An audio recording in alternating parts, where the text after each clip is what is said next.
জেলা শাসকদের পাশে থাকার অভয় বার্তা দিলেন মমতা বন্দ্যোপাধ্যায়।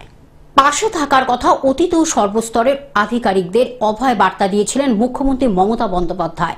সোমবারও জেলা প্রশাসনগুলোর উদ্দেশ্যে কার্যত একই বার্তা মুখ্যমন্ত্রী দিয়েছেন যে এই দিনেই জেলা শাসকদের সঙ্গে ভার্চুয়াল বৈঠক ডেকেছিলেন মুখ্য সচিব মনোজ পান্থ।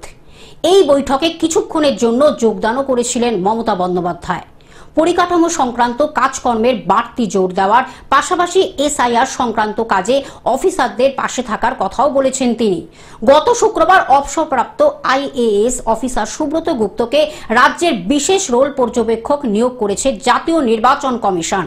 সঙ্গে এ রাজ্যের আরও 12 জন আইএএস অফিসারকেও জেলা ভিত্তিক পর্যবেক্ষক নিয়োগ করা হয়েছে। একই সঙ্গে চলতি এসআইআর এ খুঁজে পাওয়া নানা গরমিল নিয়েও সর্বস্তরের আধিকারিকদের সতর্ক করেছে কমিশন।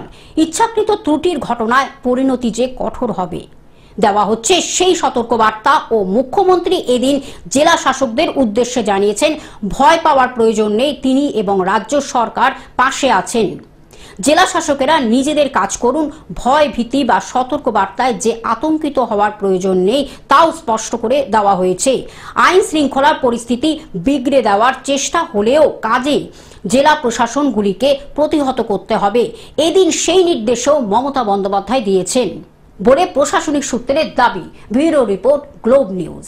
এখন থেকে গ্লোব টিভি দেখুন আপনার স্মার্টফোনেও। গুগল প্লে স্টোর অথবা অ্যাপল স্টোর থেকে ডাউনলোড করুন গ্লোব টিভি লাইভ অ্যাপ। এছাড়া জিও টিভি অ্যাপ থেকে দেখুন গ্লোব টিভি লাইভ।